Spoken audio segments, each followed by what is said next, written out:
The Adani Group-run Mumbai International Airport is in the crosshairs. Indian air carriers are cancelling 30 daily flights to Mumbai Airport till March 30th, following the directions of the Airport Authority of India. Recent delays and cancellations prompted this move. With Mumbai Airport handling roughly 1,000 flights daily, approximately 3% will be impacted by the new measures. The Airport Authority of India, which operates under the Ministry of Civil Aviation, has held Mumbai Airport liable for not managing the air traffic movements effectively. It has asked the airport to reduce flights due to runway congestion, resulting in flight delays. Presently, Mumbai Airport has only one operational runway. The aviation regulator said the congestion was triggered by excessive slot distribution with limited time margins, non-adherence of slots by airlines, and unscheduled operations during peak hours. Following the directions of the Indian aviation regulator, Akasa Air has cancelled 4 daily flights between Mumbai and Bangalore from February 15 to March 30th. The airline is providing options for refund and rebooking to its passengers. Other airlines are also planning to cut their flights.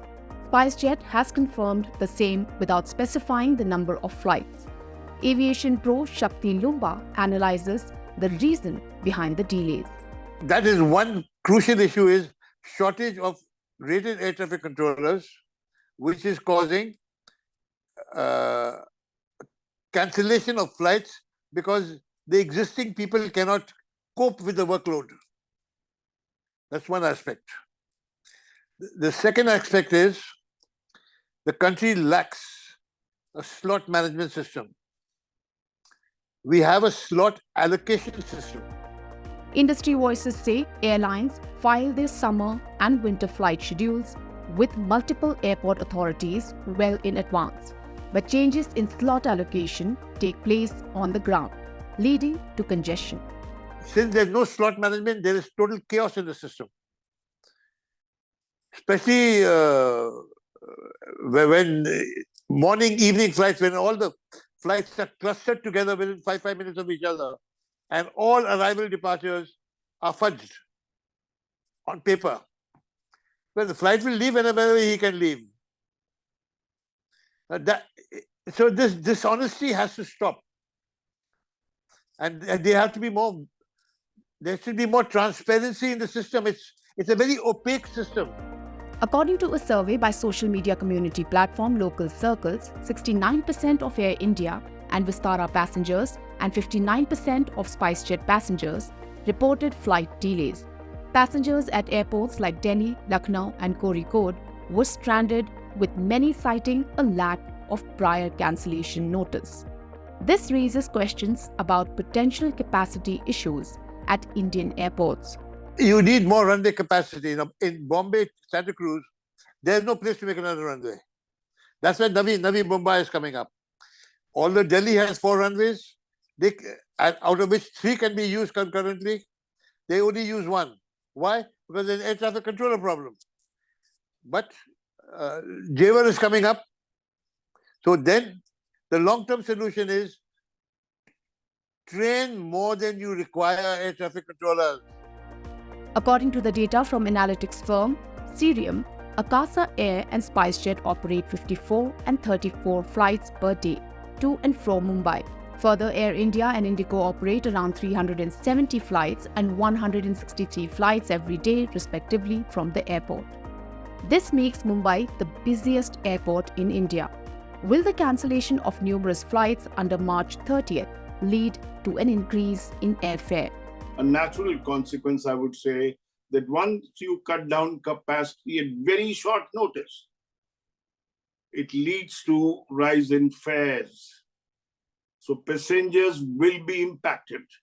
But what the government should do, Ministry of Civil Aviation should do, that you don't allow airlines to reap the benefit of a crisis situation.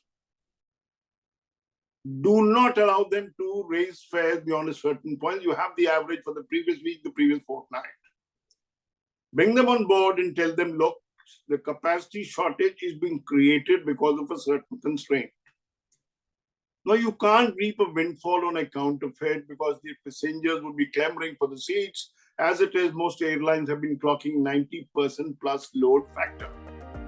So, what could be the long-term solutions to overcome flight delays and cancellations at Indian airports? The short-term solution first. If airlines can be persuaded to deploy their largest capacity aircraft on key sectors so that the number of arrivals and departures go down. If one aircraft can carry, say, 140% of a smaller aircraft number of passengers, why not deploy that for the time being? But the long term is only one: commissioning of the Navi Mumbai airport at the earliest. The struggling Indian aviation industry needs structural reforms, and industry insiders suggest that the effort should start with training more rated air traffic controllers. Additionally, given the rise in air travel, the construction of new airports and runways also remains crucial. If you like this video, share it and subscribe to Business Standard. For more news, views and insights, log on to www.business-standard.com. Do also follow us on YouTube, Twitter, Facebook, Instagram, Telegram and LinkedIn. She's working her way to the corner office. Business Standard.